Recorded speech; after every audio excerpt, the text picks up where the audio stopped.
Develado por el venerable maestro príncipe Gurdjieff. Brahmajala Sutra. Sutra de la Red Suprema.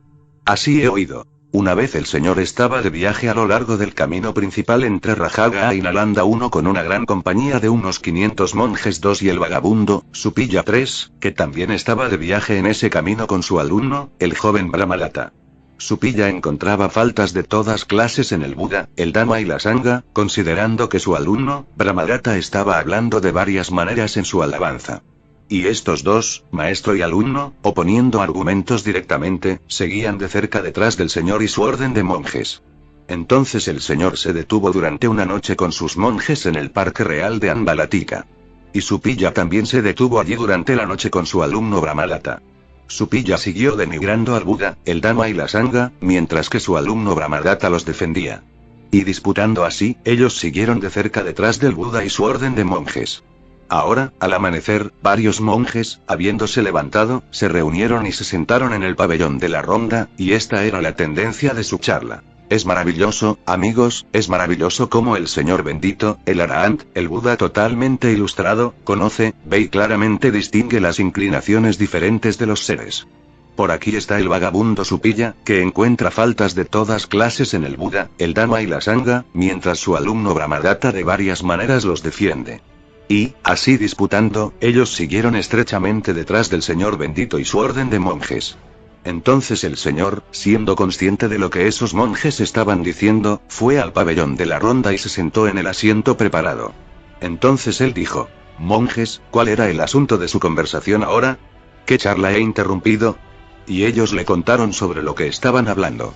Monjes, si cualquiera habla en descrédito de mí, del Dhamma o de la Sangha, ustedes no deben estar enfadados, resentidos o debe perturbarse por eso. Si ustedes fueran a estar enfadados o disgustados con tal descrédito, sería solo un impedimento para ustedes. Porque si otros nos desacreditan, o al Dhamma o a la Sangha, y ustedes están enfadados o disgustados, ¿podrían ustedes reconocer si lo que ellos dicen es correcto o no? No, señor. Si otros me desacreditan, o al Dhamma o a la Sangha, entonces ustedes deben explicar lo que es incorrecto por ser incorrecto, diciendo: eso es incorrecto, es falso, no es nuestra manera, no se encuentra entre nosotros. Pero, monjes, si otros hablan en mi alabanza, del Dhamma o de la Sangha, ustedes no deben a causa de esto agradarse, estar felices o eufóricos. Si ustedes se deleitaran y estuvieran felices o eufóricos por tal alabanza, sería solo un impedimento para ustedes. Si otros me alaban, al Dhamma o a la Sangha, ustedes deben reconocer la verdad de lo que es verdad, diciendo: eso es correcto, es acertado, es nuestra manera, se encuentra entre nosotros. Es, monjes, por cosas elementales, mundanas, de práctica integrada que el hombre ordinario alabaría al Tathagata. 4. ¿Y cuáles son estas cosas elementales, mundanas por las que el hombre ordinario lo alabaría? En esta corta introducción, se nos muestra la importancia de la ecuanimidad para todos aquellos en el camino de Dharma.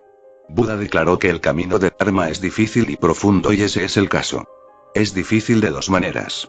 Es visceralmente difícil debido a la presencia de vuestra identidad que constantemente está luchando para afirmarse, emocionalmente, y a través del pensamiento. Estos son los grandes impostores interiores que son ajenos al Dharma. También es difícil porque el mundo externo, y como se ha desarrollado, es ajeno a la naturaleza de Buda.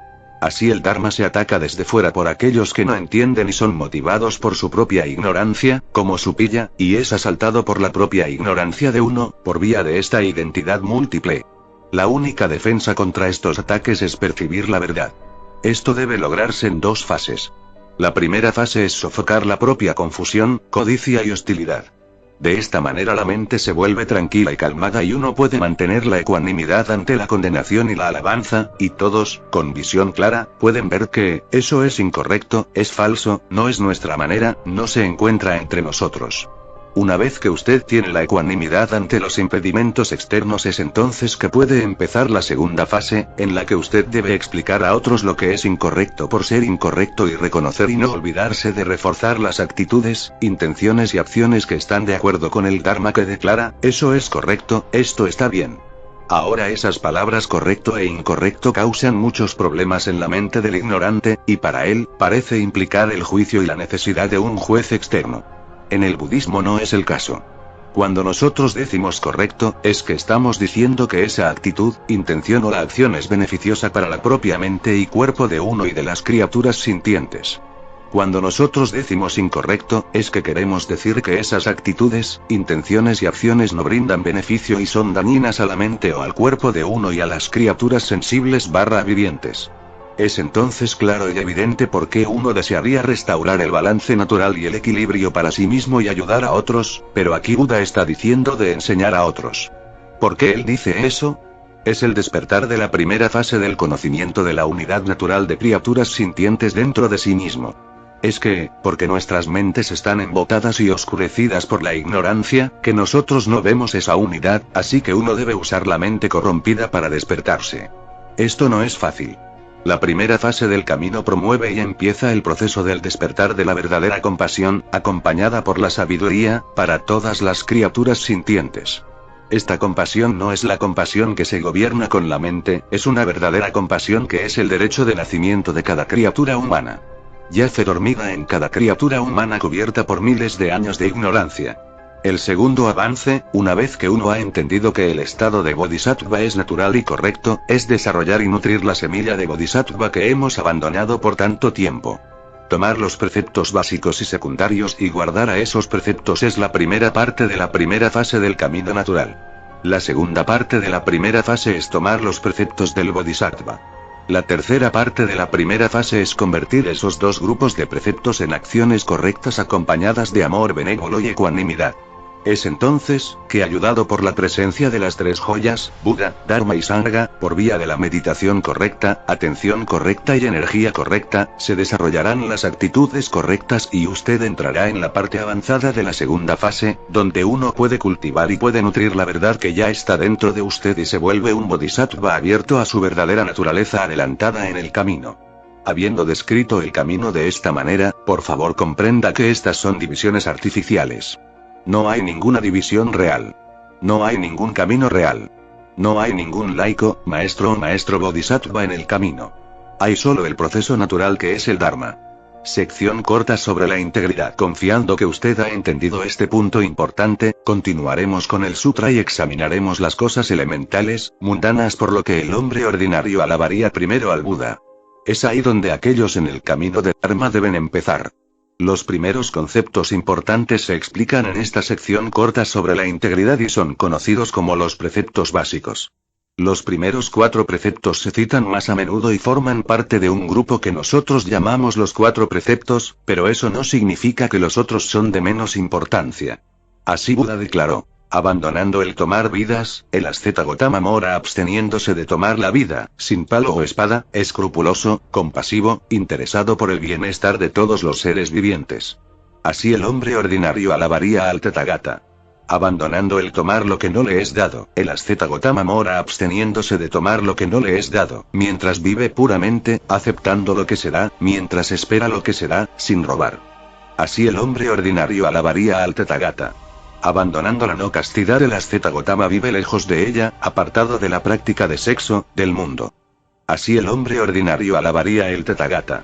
Abandonando el falso discurso, el asceta Gotama mora refrenando el discurso falso, siendo un portavoz de la verdad, un ser confiado, fidedigno, confiable, no un engañador del mundo. Abandonando el discurso malévolo, él no repite lo que él ha oído aquí en detrimento de estos allí, o repite aquí lo que él ha oído allí en detrimento de aquellos. Así él es un reconciliador de aquellos en desacuerdo y uno que anima a aquellos unidos, mientras se regocija en paz, amándola, encantado con ella, uno que habla para la paz. Abandonando el discurso áspero, él se refrena de él.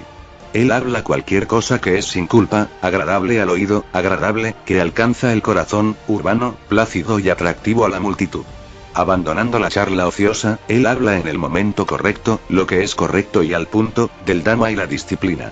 Él es un portavoz cuyas palabras serán valoradas, convenientes, razonadas, bien definidas y conectadas con la meta. Así el hombre ordinario alabaría el Tathagata. El asceta Gotama se contiene de dañar las semillas y cosechas. Él come una vez por día y no por la noche, absteniéndose de comer en los momentos impropios. Él evita ver bailar, cantar, la música y los espectáculos. Él se abstiene de usar guirnaldas, perfumes, cosméticos, ornamentos y adornos. Él evita usar camas altas o anchas. Él evita aceptar oro y plata. Él evita aceptar grano crudo o la carne cruda, él no acepta mujeres y muchachas jóvenes, esclavos varón o hembra, ovejas y cabras, gallos y cerdos, elefantes, ganado, caballos y yeguas, campos y parcelas. Él evita cumplir encargos, comprar y vender, estafar con pesos falsos y medidas, soborno y corrupción, decepción e insinceridad, herir, matar, encarcelar, el atraco, y tomar comida por la fuerza. Así el mundo alabaría al Tathagata. Lo que me gustaría particularmente que usted notara, es que en este sutra lo importante son las palabras precisas. El Buda no dijo Gotama no toma la vida, lo que él dice es, Gotama se abstiene de tomar la vida. Es importante que usted entienda esa diferencia sutil. Una es una descripción de no acción mientras la otra es una descripción de un proceso que tiene connotaciones claras de reflexión que lo sitúa fuera del reino de los mandamientos o ética. Él está diciendo, yo me recuerdo las condiciones y por consiguiente no tomo la vida. Usted ve que eso es lo que usted debería estar haciendo. Usted constantemente debería estar reflexionando en todas sus intenciones y acciones con una idea clara de las causas y las consecuencias. Pero nosotros vemos en el tercer precepto, que esta reflexión no está presente. Eso es porque los impulsos sexuales son muy básicos en el hombre humano y hay pocas causas de reflexión que muestren a la actividad sexual como dañina en sí misma. El problema con comprometerse en la actividad sexual es que entonces, Mara, tiene un lugar para entrar y Mara puede insistir que un precio se pague y a menudo ese precio es alto. Por consiguiente en este caso, el adepto no se recuerda de enfrentar cada situación con reflexión, pero sí, de tomar una decisión clara de apartarse de la tentación siempre que haya una posibilidad que la identidad esté presente. El quinto precepto, que en muchos casos es un precepto para abstenerse de vender intoxicantes y también tomarlos/usarlos, no aparece en esta posición en este sutra. En cambio su lugar es tomado por un precepto acerca de una atención mental específica. El asceta Gotama se contiene de dañar las semillas y cosechas. Aquí él está declarando que como un mendigo errante, él simplemente no hace lo que quiere. Él es un hombre cuidadoso y no toma atajos fáciles a través de la tierra cultivada de otros, dañando las semillas y cosechas. Esto es particularmente importante cuando usted comprende que Buda generalmente estaba de viaje con un número increíble de seguidores. Para nosotros que leemos esto, es un recordatorio que debemos ser considerados con los demás. Compare este concepto de consideración con la sugerencia de Jesús el Nazareno que dijo, tratad a otros como quisierais ser tratado, o la idea predicada de su maestro, el rabino judío y el que declaró, no trates a otros como no quisierais ser tratados. ¿Usted ve una diferencia importante? Una vez más, estamos hablando sobre una reflexión que nos llevará a una acción correcta, y no, como en este caso, de una reflexión que lleva a una sugerencia para no infringir el gusto y disgusto de otros, con nuestro propio gusto y disgusto como referencia. Esa no es la reflexión egocéntrica que, como budistas, nos gustaría desarrollar. Los preceptos restantes se mencionan en un contexto más tarde y se examinarán entonces. Sección media sobre la integridad. Aquí, nosotros vemos que Buda ha pasado realmente a otra área. Él está diciendo, vea cuál es la conducta de los otros ascetas. Vea lo que hacen otros, que están, en el camino espiritual. Vea que ellos se desvían de su camino primario que es esencialmente espiritual. Él no dice lo que ellos no deben hacer. Él declara meramente que el Tathagata no lo hace, y por esa razón debe respetarse. 9 adicciones de algunos ascetas y brahmanes. Por cuanto, señores, algunos ascetas y brahmanes, mientras se alimentan con la comida del creyente, son adictos a la destrucción de semillas así como se propagan de raíces, de los tallos, de las junturas, de los cortes, de las semillas, y el asceta Gotama refrena de la tal destrucción. Así el hombre ordinario alabaría el Tathagata. Por cuanto algunos ascetas y brahmanes, mientras se alimentan con la comida del creyente, permanecen adictos al goce de guardar cosas como comida, bebida, ropa, carruajes, camas, perfumes, carne, y el asceta Gotama se refrena del tal goce. Por cuanto algunos ascetas y brahmanes que se alimentan con la comida del creyente, permanecen adictos a asistir a cosas así como bailes, cantos, música, despliegues, recitados, címbalos y tambores, trucos acrobáticos y de conjuros, los combates de elefantes, búfalos, toros, cabras, carneros, gallos y codorniz, luchas con palos, boxeo, lucha libre, lucha fingida, desfiles, maniobras y revisiones militares. El asceta Gotama se abstiene de asistir a despliegues así.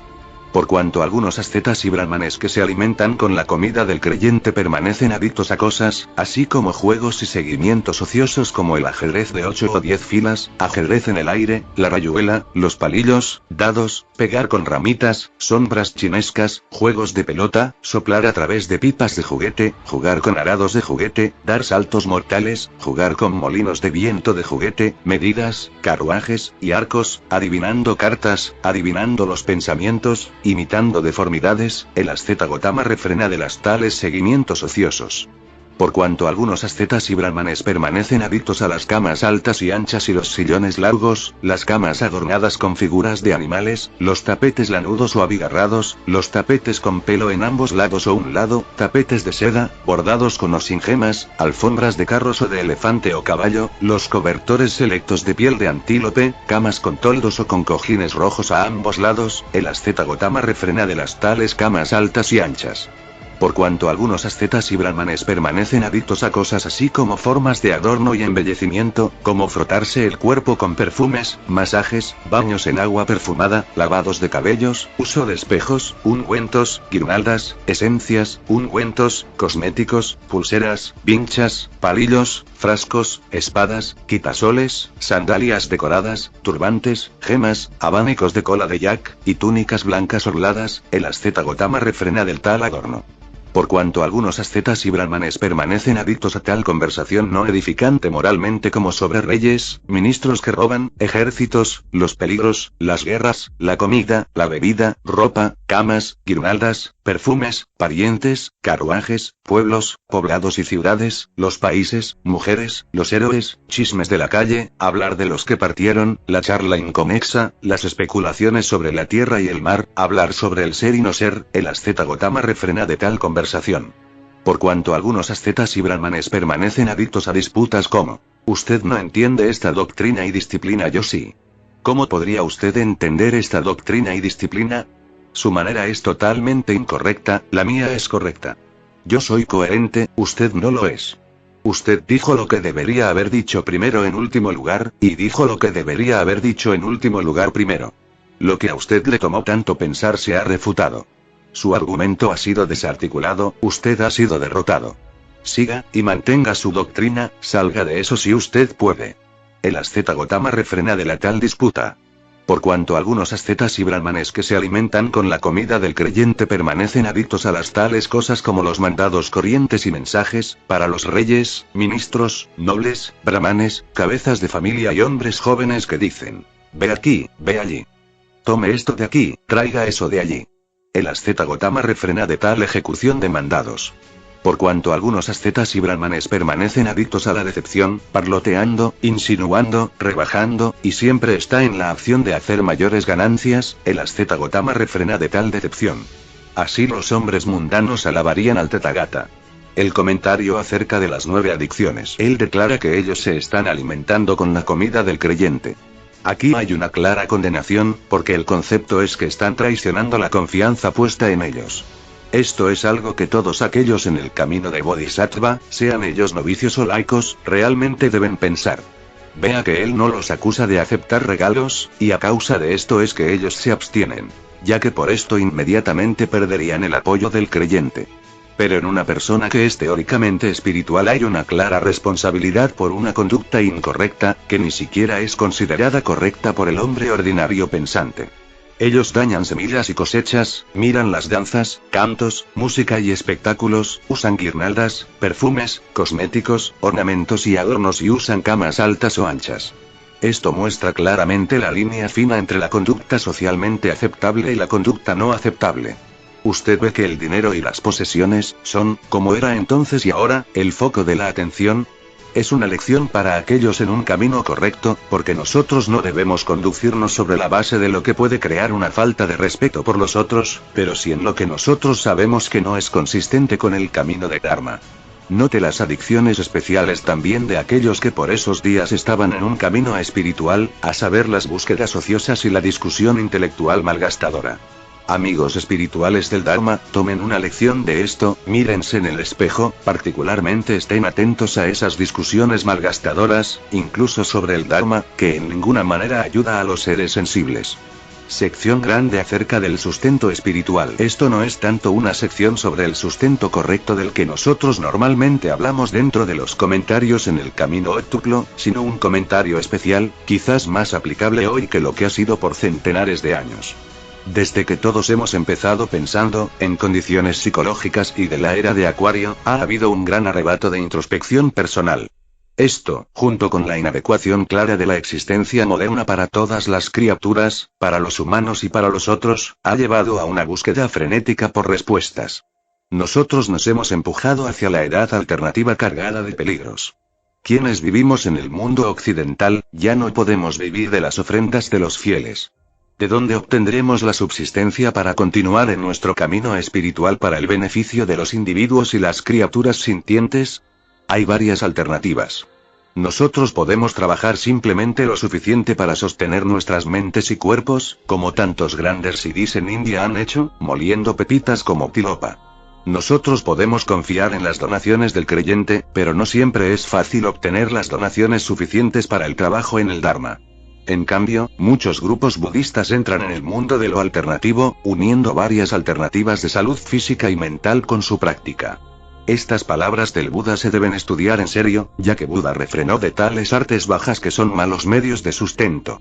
Las artes bajas, los malos medios de sustento. Así nosotros leímos. Por cuanto algunos ascetas y brahmanes, mientras se alimentan con la comida del creyente, se ganan la vida por tales artes bajas, tales medios malos de sustento como la quiromancia, el adivinar por señales, augurios, los sueños, las marcas del cuerpo, por la mordedura del ratón, oblaciones de fuego, las oblaciones de cucharón de cáscaras, polvo de arroz, granos de arroz, ghee o aceite, de la boca o de la sangre, leyendo la punta de los dedos, conocimiento de la casa y el jardín, la habilidad en los encantos, conocimiento de los fantasmas, conocimiento de la tierra casa, conocimiento de la serpiente, conocimiento de los venenos, de la rata, del pájaro, del cuervo, prediciendo la duración de la vida de una persona, los encantos contra las flechas, el conocimiento de los lamentos de animales, el asceta Gotama refrena de las tales artes bajas y malos medios del sustento.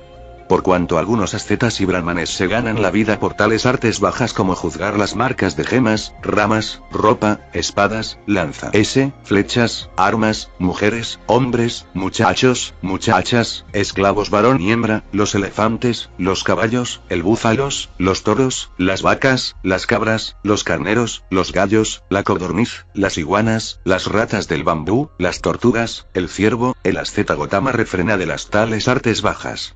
Por cuanto algunos ascetas y brahmanes se ganan la vida por tales artes bajas como predecir. Los jefes marcharán hacia afuera, los jefes marcharán hacia atrás, nuestros jefes adelantarán y los otros jefes se retirarán, nuestros jefes ganarán y los otros jefes perderán, los otros jefes ganarán y los nuestros perderán, habrá victoria para un lado y derrota para el otro, el asceta Gotama refrena de las tales artes bajas. Por cuanto algunos ascetas y brahmanes se ganan la vida por tales artes bajas como predecir un eclipse de la luna, el sol, una estrella. Que el sol y luna seguirán su curso apropiado, irá descaminado. Una estrella seguirá su curso apropiado, irá descaminado. Habrá una lluvia de meteoros, un resplandor en el cielo, un terremoto, trueno. Una subida, puesta, oscurecimiento, brillo de la luna, del sol, de las estrellas. Y así será el resultado de estas cosas, el asceta Gotama refrena de tales artes bajas y malos medios de sustento. Por cuanto algunos ascetas y brahmanes se ganan la vida por tales artes bajas como predecir la lluvia buena o mala, una cosecha buena o mala, la seguridad, el peligro, la enfermedad, salud, o contabilizando, computando, calculando, la composición poética, la filosofía, el asceta Gotama refrena de tales artes bajas y malos medios de sustento.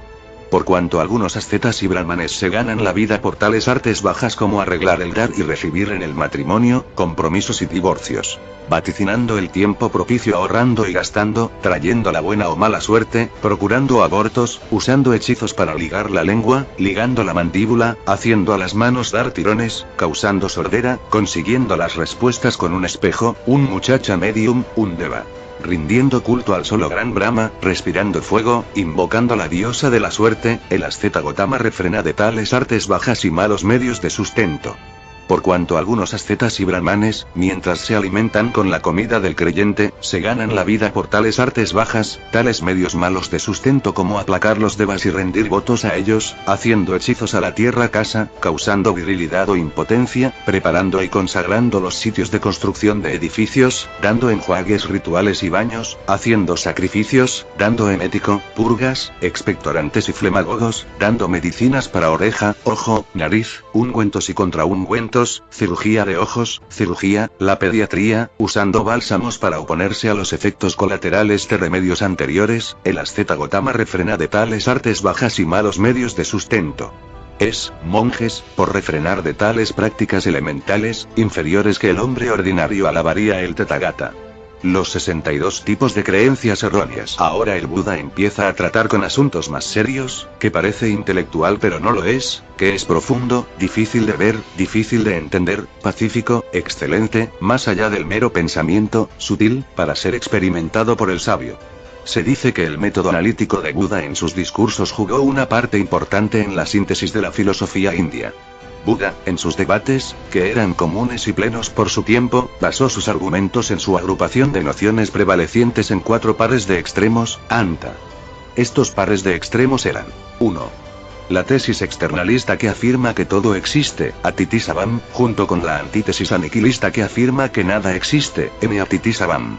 Estas son cuestiones de la metafísica. 2.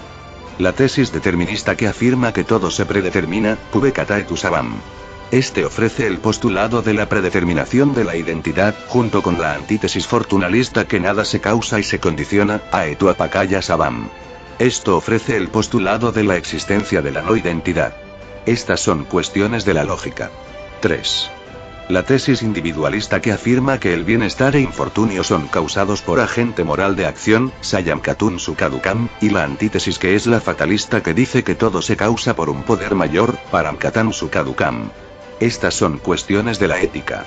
4. La tesis del hedonismo y utilitarismo en la que está la creencia que es correcto seguir los deseos y persecución de objetivos, Kamesu Kayikanu Yoga Kamesu, contrastada a la antítesis del ascetismo que dice que la automortificación es el sendero a la liberación final, Atakila Matanu Yoga. Estas son cuestiones de naturaleza religiosa. En todas estas materias Buda predicó el camino medio, no porque era un punto de vista seguro, sino debido a las directas experiencias personales dentro de los estados meditativos. Aquí, en este sutra, Buda discute materias de interés espiritual y filosófico en sus días, relacionados a la posible eternidad de la criatura humana y su mundo. Otros han usado la razón o han usado experiencias de aparentes vidas pasadas para apoyar su posición, pero Buda ha ido más allá de eso. Él declara, esto el Tathagata lo sabe, y más, pero él no se ata a eso. Lo que es más, él declaró que él era muy consciente de las consecuencias de aferrarse a esas creencias que él juzga incompletas. Así él será respetado por haber ido más allá de las experiencias de otros y para haber permanecido completamente libre. Ahora, lo que queda por hacer aquí es leer a través del resto del sutra sin hundirse en los detalles, porque la lección aquí para nosotros, en este comentario, no yace en los detalles, y una exposición profunda solo sería solo de interés académico, no el interés práctico. Nosotros veremos lo que es esa lección al final. Eternalistas y no eternalistas. Hay, monjes, otras materias, profundas, difíciles de ver, difíciles de entender, pacíficas, excelentes, más allá del mero pensamiento, sutiles, para ser experimentadas por el sabio que el Tathagata, habiéndolas comprendido por su propio superconocimiento, proclama, y por lo que aquellos que sinceramente alaben el Tathagata hablarán debidamente. ¿Y cuáles son estas cuestiones? Hay, monjes, algunos ascetas y brahmanes que son especuladores sobre el pasado, teniendo opinión fijada sobre el pasado, y que presentan varias teorías especulativas sobre el pasado, de 18 maneras diferentes. ¿En qué base, sobre qué cimientos hacen esto? Hay algunos ascetas y brahmanes que son eternalistas, que proclaman la eternidad del ego y el mundo de 4 maneras. ¿Con qué base? Aquí, monjes, un cierto asceta o brahman tiene por medio del esfuerzo, el ejercicio, aplicación, seriedad y atención correcta lograr un estado de concentración mental tal que él por eso revoca las existencias pasadas, un nacimiento, 2 nacimientos, 3, 4, 5, 10 nacimientos, 100, 1000, 100.000 nacimientos, varios centenares, varios miles, varios cientos de miles de nacimientos. Allí mi nombre era tal, mi clan era el tal, mi casta era tal, mi comida era tal y tal, yo experimenté las condiciones agradables y dolorosas tal y tales, yo viví tanto tiempo. Habiendo ido fuera de allí, yo surgí allí. Allí mi nombre era tal, y habiendo ido fuera de allí, yo surgí aquí. Así él recuerda varias vidas del pasado, sus condiciones y detalles. Y él dice: el ego y el mundo es eterno, yermo como un pico de montaña, puesto firmemente como un poste. Estos seres apresuran la ronda, circulan, fallecen y resurgen, pero esto permanece eternamente. ¿Por qué? Yo tengo por medio del esfuerzo, y el ejercicio, logré un estado tal de concentración mental que yo he revocado las varias existencias del pasado. Es así como yo sé que el ego y el mundo son eternos. Esa es la primera manera en que algunos ascetas y brahmanes proclaman la eternidad del ego y el mundo. ¿Y cuál es la segunda manera? Aquí, monjes, un cierto asceta o brahman tiene, por medio del esfuerzo, ejercicio, logrando un estado tal de concentración mental que él revoca un período de reducción y expansión, 2 tales períodos, 3, 4, 5, 10 períodos de reducción y expansión. Allí mi nombre era fulano. Esa es la segunda manera en que algunos ascetas y brahmanes proclaman la eternidad del ego y el mundo. ¿Y cuál es la tercera manera? Aquí, monjes, un cierto asceta o brahman tiene por medio del esfuerzo, logrando un estado tal de concentración mental que él revoca 10, 20, 30, 40 períodos de reducción y expansión. Allí mi nombre era fulano, esa es la tercera manera en que algunos ascetas y brahmanes proclaman la eternidad del ego y el mundo.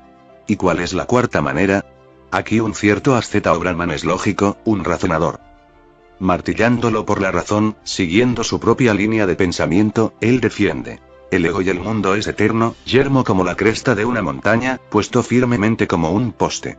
Estos seres apresuran la ronda, circulan, fallecen y resurgen, pero esto permanece para siempre.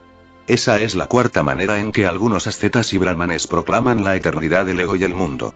Estas son las 4 maneras en que estos ascetas y brahmanes son eternalistas, y proclaman la eternidad del ego y el mundo con 4 argumentos.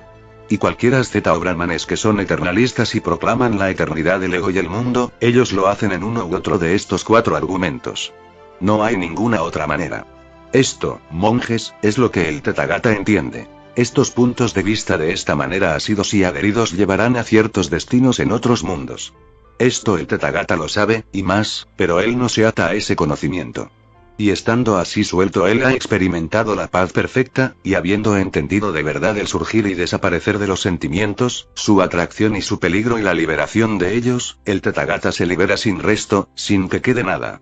Hay, monjes, otras materias, profundas, difíciles de ver, difíciles de entender, pacíficas, excelentes, más allá del mero pensamiento, sutiles, para ser experimentadas por el sabio, que el Tathagata, habiéndolas comprendido por su propio superconocimiento, proclama, y por lo que aquellos que sinceramente alaben el Tathagata hablarán debidamente. ¿Y cuáles son estas cuestiones? Hay, monjes, algunos ascetas y brahmanes que son en parte eternalistas y en parte no eternalistas, que proclaman la eternidad parcial y la no eternidad parcial del ego y el mundo de 4 maneras. ¿Sobre qué base? Llega un momento, monjes, más pronto o después de un período largo, cuando este mundo se acorta. En un momento de reducción, los seres principalmente renacen en el mundo de Avasara Brahma. Y allí ellos moran, mentalmente U3GG4, alimentándose en el deleite, luminosos, moviéndose a través del aire, gloriosos, y ellos se quedan así durante un tiempo muy largo. Pero el tiempo viene, más pronto o después de un período largo, cuando este mundo empieza a expandir. En este mundo que se ensancha aparece un palacio vacío de Brahma, y entonces un ser, por agotamiento de su duración de la vida o de sus méritos, se cae del mundo de Avasara y surge en el palacio vacío de Brahma. Y allí él mora, mentalmente GG5, alimentando en el deleite, mismo luminoso, moviéndose a través del aire, glorioso. Y él se queda así durante un tiempo muy largo. Entonces en este ser que ha estado allí solo por tanto tiempo se levanta inquieto, descontento y ansioso, y él piensa: oh, si Sol o algunos otros seres vinieran aquí. Y otros seres, por agotarse su duración de la vida o por sus méritos, caen del mundo de Avasara y surgen en el palacio de Brahma como compañeros para este ser. Y allí ellos moran, mentalmente GG6, y ellos se quedan durante un tiempo muy largo. Y entonces, monjes, que siendo el primero que se levantó allí piensa: Yo soy Brahma, el gran Brahma, el conquistador, el invicto, el que todo lo ve, el todopoderoso, el Señor, el fabricante y creador, gobernante, nominador y ordenador, padre de todo lo que ha sido y será. Estos seres se crearon por mí. ¿Cómo? Porque yo primero tuve este pensamiento. Oh, si Sol o algunos otros seres vinieran aquí. Ese era mi deseo, y entonces estos seres entraron en esta existencia. Pero esos seres que surgieron como consecuencia piensan. Amigos, es Brahma, el gran Brahma, el conquistador, el invicto, el que todo lo ve, el todopoderoso, el Señor, el fabricante y creador, gobernante, nominador y ordenador, padre de todo lo que ha sido y será. ¿Cómo? Nosotros hemos visto que Él estaba primero aquí, y que nosotros surgimos después de Él. Y este ser que se levantó primero es longevo, y es más bonito y más poderoso que ellos. Y puede pasar que algún ser se caiga de ese reino y se levante en este mundo. Habiéndose levantado en este mundo, él va, de la vida de la casa al desamparo. Habiendo progresado, él, por medio del esfuerzo, del ejercicio, de la aplicación, seriedad y atención correcta, logra un grado tal de concentración mental que él revoca su última existencia, pero no revoca nada antes de eso.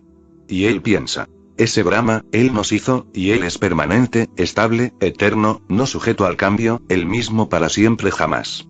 Pero nosotros quienes fuimos creados por ese Brahma, nosotros somos temporales, inestables, efímeros, predestinados a caer, y hemos venido a este mundo.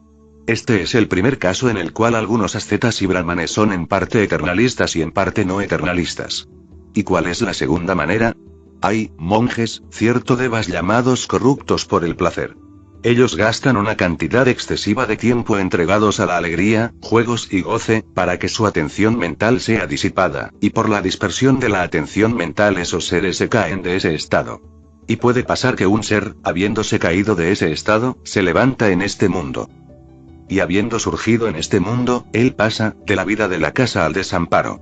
Y habiendo progresado, él, por medio del esfuerzo, el ejercicio, recuerda su última existencia, pero no revoca nada más. Él piensa. Esos devas reverendos que no están corrompidos por el placer ni gastan una cantidad excesiva de tiempo entregada a la alegría, a juegos y goce. Así su atención mental no es disipada, y entonces ellos no caen de ese estado. Ellos son permanentes, estables, y eternos, no sujeto al cambio, el mismo para siempre jamás. Pero nosotros, quienes estamos corrompidos por el placer, gastamos una cantidad excesiva de tiempo entregada a la alegría, al juego y al goce. Así nosotros, por la dispersión de la atención mental, hemos caído de ese estado, nosotros somos temporales, inestables, efímeros, predestinados a caer, y nosotros hemos venido a este mundo. Este es el segundo caso. ¿Y cuál es la tercera manera? Hay monjes, ciertos devas llamados corrompidos en la mente. Ellos gastan una cantidad excesiva de tiempo con mirando a otros con envidia. Por esta manera sus mentes están corrompidas. A causa de sus mentes corrompidas ellos se fatigan en cuerpo y mente. Y ellos caen de ese lugar. Y puede pasar que un ser, habiéndose caído de ese estado, se levanta en este mundo. Él recuerda su última existencia, pero no revoca nada más antes de eso. Él piensa. Esos devas reverendos que no están corrompidos en la mente no gastan una cantidad excesiva de tiempo mirando a otros con envidia. Ellos no se corrompen mentalmente, o se fatigan en cuerpo y mente, y ellos no caen de ese estado. Ellos son permanentes, estables, eternos. Pero nosotros, quienes estamos corrompidos en la mente, somos temporales, inestables, efímeros, predestinados a caer, y nosotros hemos venido a este mundo. Este es el tercer caso. ¿Y cuál es la cuarta manera? Aquí, un cierto asceta o el brahman es lógico, un razonador. Martillándolo por la razón, siguiendo su propia línea de pensamiento, él defiende. Cualquier cosa que se llame ojo u oreja o nariz o lengua o cuerpo son temporales, inestables, no eternos, obligado al cambio. Pero lo que se llama el pensamiento, o mente o conciencia, eso es un ego que es permanente, estable, eterno, no sujeto al cambio, el mismo para siempre jamás. Este es el cuarto caso. Estas son las 4 maneras en que estos ascetas y brahmanes son en parte eternalistas y en parte no eternalistas. Cualquier asceta y brahman proclamen la eternidad parcial y la no eternidad parcial del ego y el mundo, ellos hacen esto de una de estas 4 maneras. No hay ninguna otra manera. Esto, monjes, es lo que el Tathagata entiende. Estos puntos de vista de esta manera asidos y adheridos llevarán a ciertos destinos en otros mundos. Esto el Tathagata lo sabe, y más, pero él no se ata a ese conocimiento. Y estando así suelto él ha experimentado para él la paz perfecta, y habiendo entendido de verdad el surgir y desaparecer de los sentimientos, su atracción y su peligro y la liberación de ellos, el Tathagata se libera sin resto.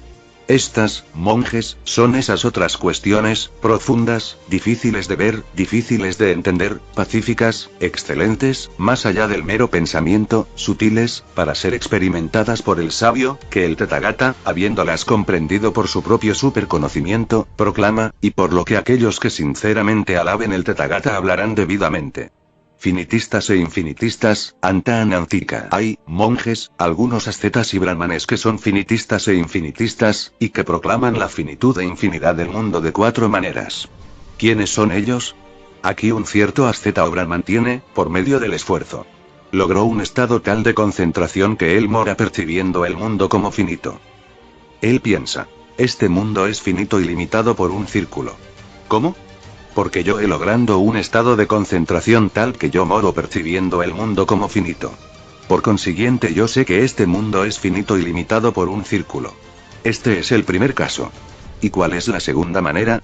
Aquí un cierto asceta o el brahman ha logrado un estado de concentración en el cual él mora percibiendo el mundo como infinito. Él piensa, este mundo es infinito e ilimitado. Esos ascetas y brahmanes que lo dicen son finitos y limitados están equivocados. ¿Cómo? Es porque yo he logrado un estado de concentración tal que yo moro percibiendo el mundo como infinito. Por consiguiente yo sé que este mundo es infinito e ilimitado. Este es el segundo caso. ¿Y cuál es la tercera manera? Aquí un cierto asceta o brahman ha logrado un estado de conciencia tal que él mora percibiendo el mundo como finito arriba y abajo, e infinito alrededor. Él piensa, el mundo es finito e infinito.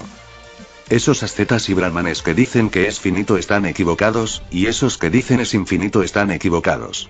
¿Cómo?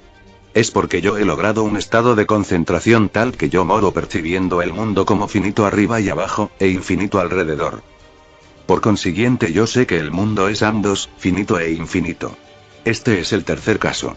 ¿Y cuál es el cuarto caso? Aquí un cierto asceta o brahman es lógico, un razonador. Martillándolo por la razón, él defiende. Este mundo no es ni finito ni infinito. Esos que lo llaman finito están equivocados, y aquellos que dicen que es infinito, y aquellos que dicen que es finito e infinito. Este mundo no es ni finito ni infinito. Este es el cuarto caso. Estas son las 4 maneras en que estos ascetas y brahmanes son finitistas e infinitistas, y proclama la finitud e infinidad del mundo en 4 argumentos. No hay ninguna otra manera. Esto, monjes, es lo que el Tathagata entiende. Estos puntos de vista de esta manera asidos y adheridos llevarán a ciertos destinos en otros mundos. Estas, monjes, son esas otras cuestiones, profundas, difíciles de ver, difíciles de entender, pacíficas, excelentes, más allá del mero pensamiento, sutiles, para ser experimentadas por el sabio, que el Tathagata, habiéndolas comprendido por su propio superconocimiento, proclama, y por lo que aquellos que sinceramente alaben al Tathagata hablarán debidamente. Retorcidos como anguilas, amara pica. Hay, monjes, algunos ascetas y brahmanes que son como anguilas, amara pica.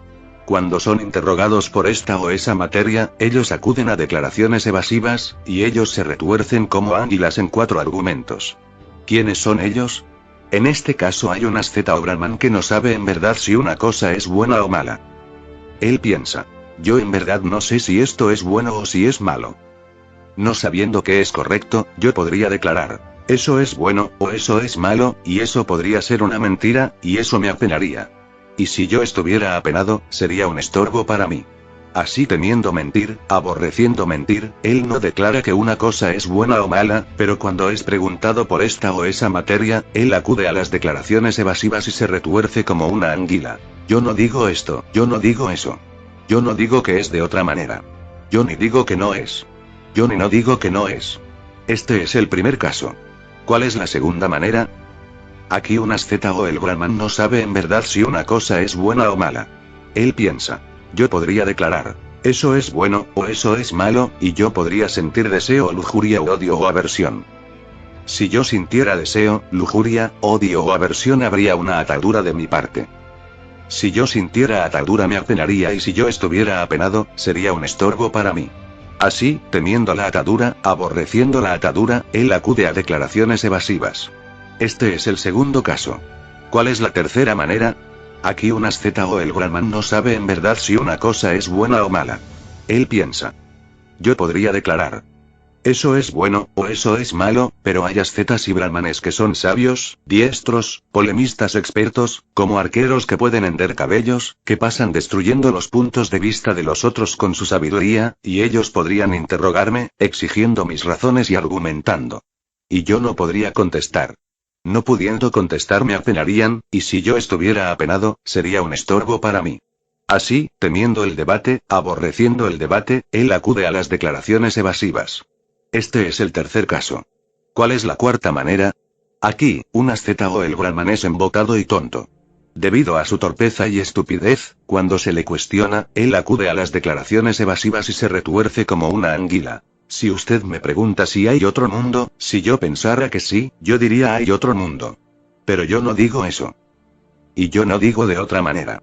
Y yo ni digo que no es, ni no digo que no es. ¿No hay ningún otro mundo? ¿Hay ambos, otro mundo y ningún otro mundo?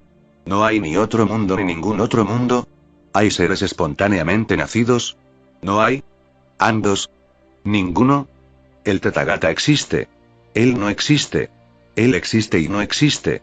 Él ni existe ni no existe. Si yo pensara que sí, yo diría eso. Yo no digo que no es. Este es el cuarto caso. Estas son los 4 argumentos en que esos ascetas y brahmanes que son ánguilas, como recurso a hacer declaraciones evasivas. No hay ninguna otra manera. Esto, monjes, es lo que el Tathagata entiende. Estos puntos de vista de esta manera asidos y adheridos llevarán a ciertos destinos en otros mundos. Esto el Tathagata lo sabe, y más, pero él no se ata a ese conocimiento. Y estando así suelto él ha experimentado para él paz perfecta, y habiendo entendido de verdad el surgir y desaparecer de los sentimientos, su atracción y su peligro y la liberación de ellos, el Tathagata se libera sin resto. Estas, monjes, son las otras materias, profundas, difíciles de ver, difíciles de entender, pacíficas, excelentes, más allá del mero pensamiento, sutiles, para ser experimentadas por el sabio, que el Tathagata, habiéndolas comprendido por su propio superconocimiento, proclama, y por lo que aquellos que sinceramente alaben el Tathagata hablarán debidamente. Teóricos del origen por casualidad. Hay, monjes, algunos ascetas y brahmanes que son creyentes en la oportunidad, y que proclaman el origen del ego por azar y el mundo de 2 maneras. ¿Quiénes son ellos? Hay, monjes, ciertos devas llamados inconscientes. En cuanto una percepción surge en ellos, esos devas caen de ese reino. Y puede pasar que un ser se cae a ese reino y surge en este mundo. Él el recuerdo de su última existencia, pero nada antes de esa. Él piensa. El ego y el mundo han surgido por casualidad. ¿Cómo? Antes de esto yo no existí. Ahora de no ser yo me he venido a ser. Este es el primer caso. ¿Cuál es el segundo caso? Aquí, un asceta o el brahman es lógico, un razonador. Él martilla su propia opinión y declara: el ego y el mundo han surgido por casualidad. Este es el segundo caso. Estas son las 2 maneras en que esos ascetas y brahmanes que son origenistas por casualidad proclaman el origen del ego y el mundo por azar. No hay ninguna otra manera. Esto, monjes, es lo que el Tathagata entiende. Estos puntos de vista de esta manera asidos y adheridos llevarán a ciertos destinos en otros mundos. Esto el Tathagata lo sabe, y más, pero él no se ata a ese conocimiento. Y estando así suelto él ha experimentado para él paz perfecta, y habiendo entendido de verdad el surgir y desaparecer de los sentimientos, su atracción y su peligro y la liberación de ellos, el Tathagata se libera sin resto. Estas, monjes, son las otras materias, profundas, difíciles de ver, difíciles de entender, pacíficas, excelentes, más allá del mero pensamiento, sutiles, para ser experimentadas por el sabio, que el Tathagata, habiéndolas comprendido por su propio superconocimiento, proclama, y por lo que aquellos que sinceramente alaben el Tathagata hablarán debidamente. Y estas, monjes, son los 18 argumentos en que estos ascetas y brahmanes son especuladores sobre el pasado, no hay ninguna otra manera. Esto, monjes, el Tathagata entiende. El comentario acerca de las creencias incorrectas. Lo que nosotros hemos estado leyendo es sobre preguntas relacionadas a si había o no una creación para el mundo, incluso el hombre, y si habrá un fin para ambos. ¿Hacia dónde nos llevan estas preguntas o incluso las respuestas a estas preguntas? Ciertamente es bastante fácil de proyectar intelectualmente en el futuro y aceptar la infinidad. Sin embargo, para la mayoría de las personas, mirar en el pasado y ver esa misma infinidad es difícil. ¿Pero de qué sirve realmente? Mi experiencia es que las personas que ahondan en estos asuntos siempre derivan en conclusiones que tienen poca utilidad disolviendo el sufrimiento de este mundo. ¿Son cuestiones importantes para usted? ¿Usted tiene sed de una respuesta? Si la respuesta es sí a estas preguntas, me gustaría entonces llamar su atención a la siguiente historia del Majjhima Nikaya. El Buda estaba sentado en el parque cuando su discípulo Malunkyaputta se le acercó. Malunkyaputta se había retirado recientemente del mundo y él estaba interesado por tantas cosas que permanecían inexplicadas por el Buda. ¿El mundo era eterno o no eterno? ¿El alma era diferente del cuerpo? ¿El iluminado existirá después de la muerte o no? Él pensó, si el Buda no me explica estas cosas, yo dejaré este entrenamiento y volveré a la vida mundana. Él expuso estas preguntas al Buda, que contestó, yo alguna vez le dije que si usted llevaba una vida religiosa, usted entendería estas cosas. Es como si un hombre estuviera gravemente herido por una flecha envenenada, y sus amigos, parientes y compañeros fueran a conseguir un cirujano para sanarlo, y él diga, yo no tendré esta flecha arrancada hasta que yo sepa quién me hirió, de qué casta él es, cuál es su nombre, si él es alto o bajo, qué color es su piel, de dónde él viene, con qué tipo de arco yo fui herido, de qué era hecho, si la flecha era emplumada con el ala de un buitre o una garza o un halcón. Ciertamente el hombre se moriría antes de que él supiera todo esto. Si la creencia se apunta a que el mundo es eterno o no, Malunkyaputta, hay todavía renacimiento, vejez, muerte, pesar, sufrimiento, dolor y desesperación. Y estos pueden destruirse en esta vida. Yo no he explicado estas otras cosas porque ellos no son útiles. Ellos no son conducentes a la tranquilidad y nirvana. Lo que yo he explicado es el sufrimiento, la causa del sufrimiento, la destrucción del sufrimiento y el camino que lleva a la destrucción de sufrimiento. Esto es útil, llevando al desapego, la ausencia de pasión, al conocimiento perfecto. Así habló el Buda, y con la alegría Malunkyaputta aplaudió sus palabras. Habiendo aclarado ese punto, habrá todavía aquellos que se aferran a la importancia de saber sobre la vida, y saber particularmente sobre la vida después de esta existencia aparente. De hecho, nosotros leeremos el resto del sutra, y veremos a dónde nos lleva útilmente al final, desde un punto de vista práctico. Opiniones fijadas sobre el futuro. Hay monjes, algunos ascetas y brahmanes que son especuladores sobre el futuro, teniendo opinión fijada sobre el futuro, y quienes ponen varias teorías especulativas sobre el futuro de 44 argumentos diferentes. ¿Sobre qué base ellos lo hacen?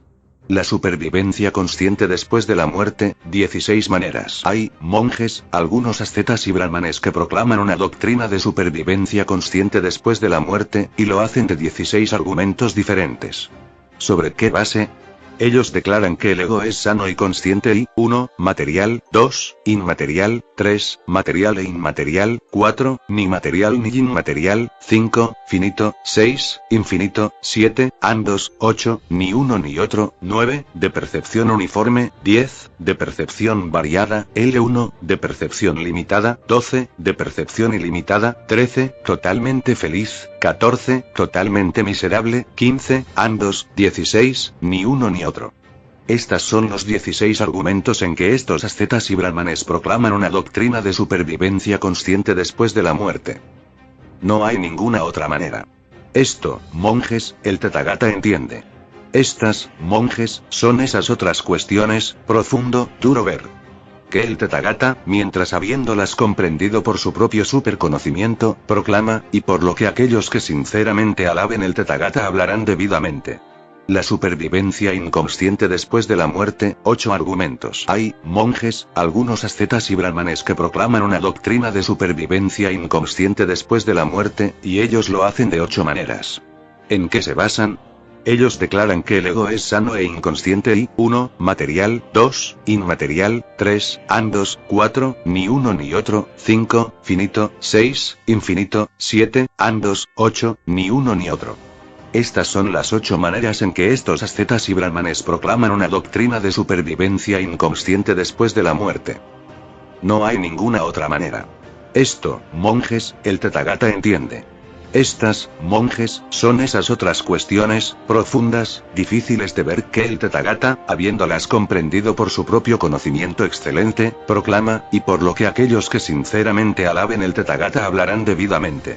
La supervivencia ni consciente ni inconsciente de después de la muerte, 8 maneras. Hay algunos ascetas y brahmanes que declaran una doctrina de la supervivencia ni consciente ni inconsciente de después de la muerte, y ellos lo hacen de 8 maneras.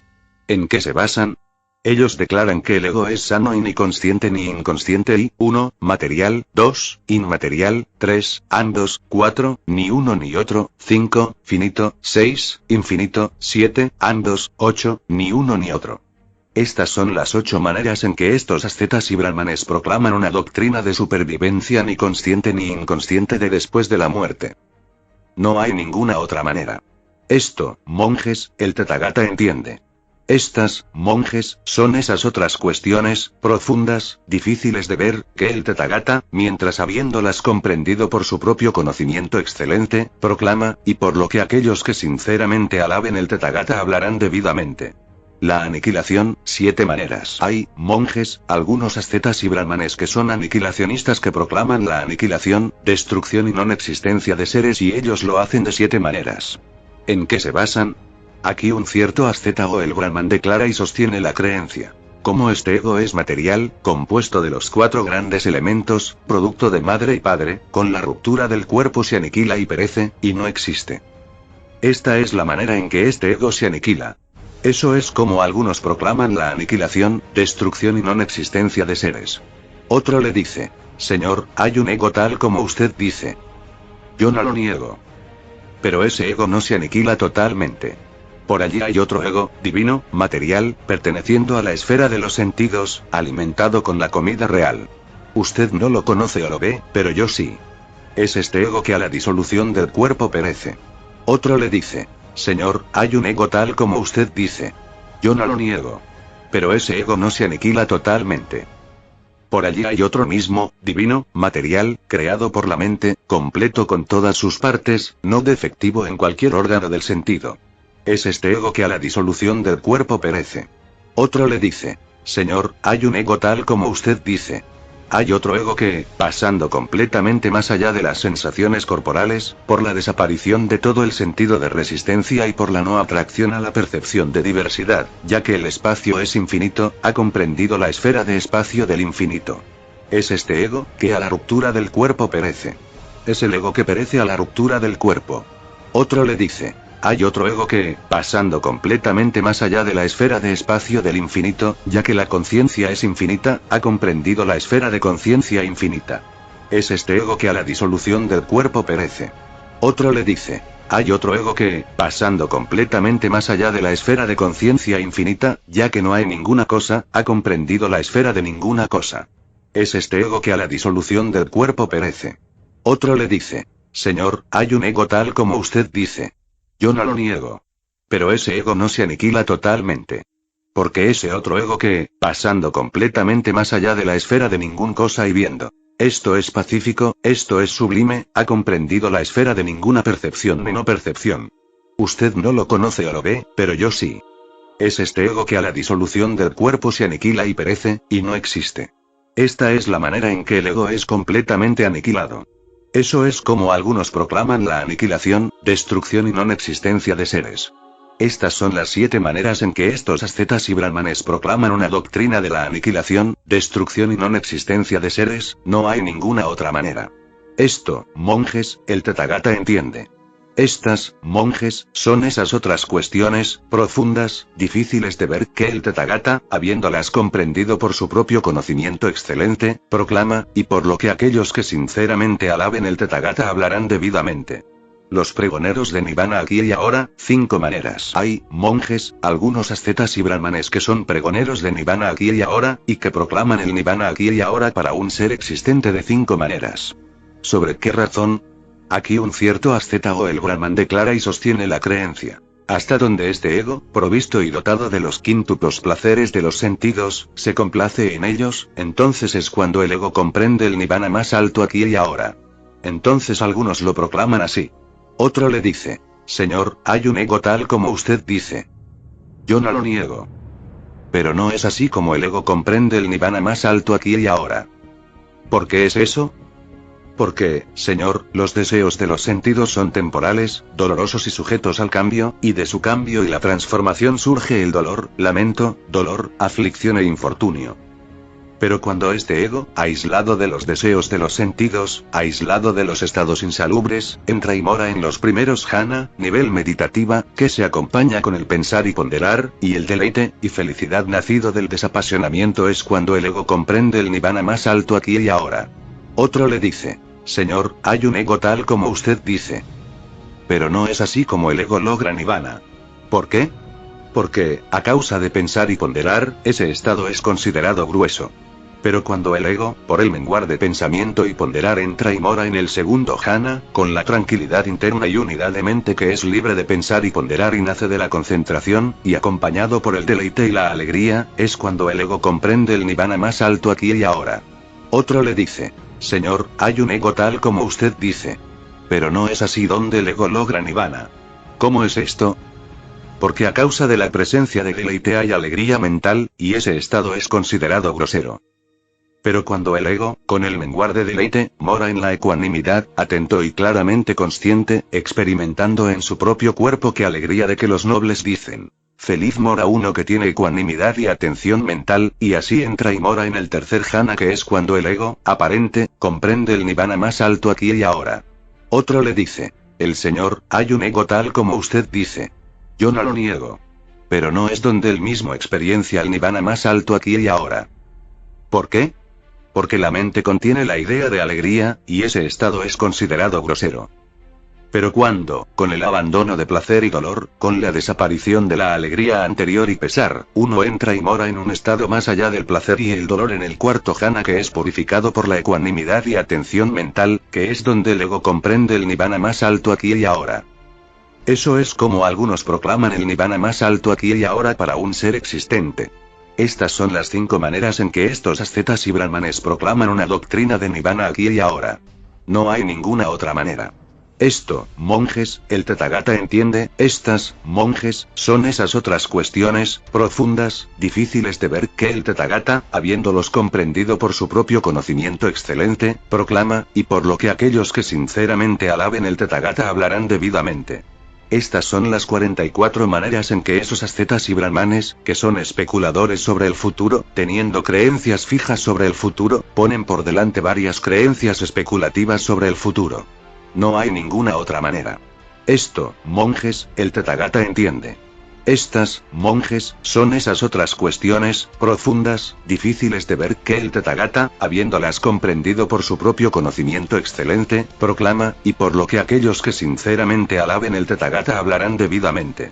Estas son las 62 maneras en que esos ascetas y brahmanes que son especuladores sobre el pasado, el futuro, o ambos, ponen por delante creencias sobre estos. No hay ninguna otra manera. Esto, monjes, es lo que el Tathagata entiende. Estos puntos de vista de esta manera asidos y adheridos llevarán a ciertos destinos en otros mundos. Esto el Tathagata lo sabe, y más, pero él no se ata a ese conocimiento. Y estando así suelto, él ha experimentado para él paz perfecta, y habiendo entendido de verdad el surgir y desaparecer de los sentimientos, su atracción y su peligro y la liberación de ellos, el Tathagata se libera sin resto. Estas, monjes, son las otras materias, profundas, difíciles de ver, difíciles de entender, pacíficas, excelentes, más allá del mero pensamiento, sutiles, para ser experimentadas por el sabio, que el Tathagata, habiéndolas comprendido por su propio superconocimiento, proclama, y por lo que aquellos que sinceramente alaben el Tathagata hablarán debidamente. Permítanos entonces ahora ver las conclusiones de Buda. Así, monjes, cuando esos ascetas y brahmanes que son eternalistas proclaman la eternidad del ego y el mundo de 4 maneras, es meramente el sentimiento de aquellos que no saben y ven, la duda y vacilación de aquellos sumergidos en el ansia. Cuando aquellos que son en parte eternalistas y en parte no eternalistas proclaman la eternidad parcial y la no eternidad parcial del ego y el mundo de 4 maneras que son meramente el sentimiento de aquellos que no saben y ven.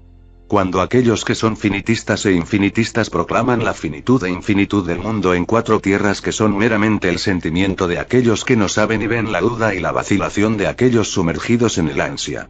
Cuando aquellos que son retorcidos como águilas en recurso a las declaraciones evasivas, y se retuercen como las águilas en 4 razones que son meramente el sentimiento de aquellos que no saben y ven, la duda y la vacilación de aquellos sumergidos en el ansia. Cuando aquellos que son la originacionistas por azar proclaman el origen de la casualidad del ego y el mundo en 2 razones, este es meramente el sentimiento de aquellos que no saben y ven, la duda y la vacilación de aquellos sumergidos en el ansia. Cuando aquellos que son especuladores sobre el pasado, teniendo creencias fijas sobre el pasado, ponen por delante varias teorías especulativas sobre el pasado de 18 maneras diferentes, este es meramente el sentimiento de aquellos que no saben y ven, la duda y la vacilación de aquellos sumergidos en el ansia. Comentario acerca del futuro. Ahora las cosas deben estar muy claras. Aquí lo tenemos. ¿Usted realmente sabe más sobre el futuro que cuando empezó? Entonces saque la flecha, limpie y cure la herida, y entonces quizás la respuesta a su pregunta pueda estar clara. Entonces de nuevo, si usted ha ganado real sabiduría, usted verá que hay ninguna pregunta a ser preguntada. Usted ha sido uno de aquellos que experimentan la duda e incertidumbre de aquellos que no saben y ven, y experimenta la duda y la vacilación de aquellos sumergidos en el ansia por una solución.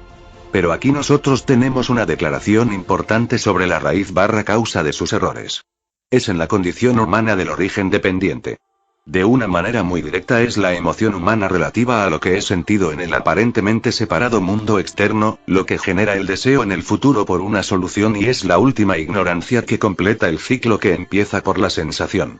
Buda nos dice lo siguiente. Cuando esos ascetas y brahmanes que son eternalistas proclaman la eternidad del ego y el mundo de 4 maneras, eso es condicionado por el contacto.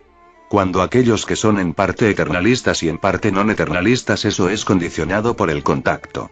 Cuando aquellos que son finitistas e infinitistas, eso es condicionado por el contacto. Cuando aquellos que son como ánguilas, eso es condicionado por el contacto. Cuando aquellos que son originacionistas por azar, eso es condicionado por el contacto. Cuando aquellos que son especuladores sobre el pasado de 18 maneras, eso es condicionado por el contacto. Cuando aquellos que proclaman una doctrina de supervivencia consciente después de la muerte, eso es condicionado por el contacto. Cuando aquellos que proclaman una doctrina de supervivencia inconsciente después de la muerte, eso es condicionado por el contacto. Cuando aquellos que proclaman una doctrina de supervivencia ni consciente ni inconsciente después de la muerte, eso es condicionado por el contacto. Cuando aquellos que son aniquilacionistas, eso es condicionado por el contacto. Cuando aquellos que son pregoneros de nirvana aquí y ahora, eso es condicionado por el contacto. Cuando aquellos que son los especuladores sobre el futuro, eso es condicionado por el contacto. Cuando esos ascetas y brahmanes que son especuladores sobre el pasado, el futuro, o ambos, teniendo creencia fijada, ponen delante las creencias de 62 maneras diferentes, esos son condicionados por el contacto. Que todos estos, eternalistas y el resto, puedan experimentar esa emoción sin contacto es imposible. Con respecto a todos estos, ellos experimentan estas emociones por el contacto repetido a través de los 6 sentidos bases. Mente incluida, la emoción condiciona el deseo. El deseo condiciona el apego. El apego condiciona las acciones. Las acciones condicionan el nacimiento. El nacimiento condiciona la vejez y muerte, dolor, lamento, tristeza y sufrimiento. Cuando, monjes, un monje entiende cómo realmente es el surgir y caer de las 6 bases de contacto, su atracción y peligro, y la liberación de ellos, él sabe que va más allá de todas estas creencias. Los ascetas y brahmanes que son especuladores sobre el pasado o el futuro o ambos, después de haber fijado su creencia en la materia y poner por delante las creencias especulativas sobre él, estos son todos entrampados en la red con sus 62 divisiones, y donde quiera que ellos surgen e intentan salir fuera, ellos son cogidos y contenidos en esta red. Así como un pescador experimentado o su aprendiz podrían cubrir una pequeña extensión de agua con una red de fina malla, pensando: cualquiera de las criaturas más grandes que puedan haber en esta agua, ellas son todas entrampadas en la red, cogidas, y contenidas en la red, así es con todos estos. Ellos se entrampan y son cogidos en esta red. Pero Buda no nos deja en el llano en absoluto sin más indicación. Él nos da la conexión con la cuarta verdad noble suprema. Monjes, el cuerpo del Tathagata está de pie con el eslabón que lo limitó a la existencia cortado. Mientras que el cuerpo subsista, devas y humanos lo verán. Pero a la disolución del cuerpo y el agotamiento de la duración de la vida, devas y humanos no lo verán más. monjes, así como cuando el tallo de un manojo de mangos ha sido cortado, todos los mangos en él van con él, así el eslabón del Tathagata con el renacer ha sido cortado. Mientras que el cuerpo subsista, devas y humanos lo verán.